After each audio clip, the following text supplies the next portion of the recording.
Bonjour, bienvenue sur Mon Financier. Les marchés ouvrent en baisse dans le sillage de la tendance américaine et asiatique. Wall Street qui a accusé le coup après la réunion de la Fed qui a annoncé une nouvelle réduction de 10 milliards de dollars du montant de ses rachats mensuels d'actifs pour les ramener donc à 55 milliards par mois, une décision qui a été largement anticipée par le marché. En revanche, ce qui a inquiété un petit peu les investisseurs, c'est l'anticipation d'une hausse plus rapide que prévu des taux directeurs de la Fed qui pourraient intervenir d'ici 2015. Le CAC abandonne donc 0,38% à 4290 points. Ailleurs, le DAX, lui, cède 0,56% à 9225 points, tandis que l'Eurostoxx perd 0,5% et Londres, moins 0,39. Du côté des valeurs maintenant, AXA s'empare de la tête du palmarès avec un gain de pratiquement 1% à 18,48 €. Le secteur parapétrolier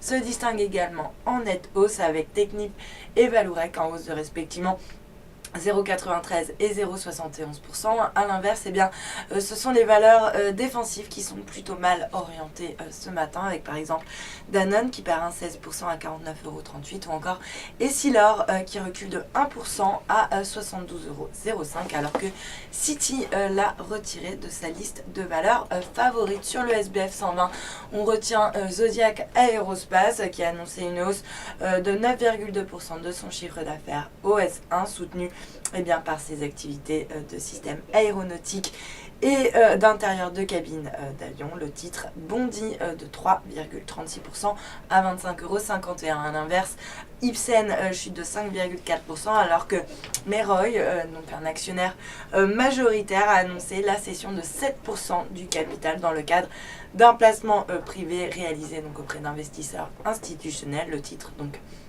et lanterne rouge du SBF. Et puis sur le marché d'échange, l'euro lui est stable face au dollar. On est autour des 1,3826 et à l'équilibre également par rapport au yen à 141,61. Et puis le billet vert lui reste stable par rapport à la devise japonaise autour des 102,4 yens après avoir quand même fortement progressé dans le sillage donc de la conférence de presse de Janet Yellen, la présidente de la Fed. Puis à noter également l'once d'or qui réagit encore assez vivement et qui poursuit donc sa baisse, moins 0,73% ce matin à 1331 $ l'once.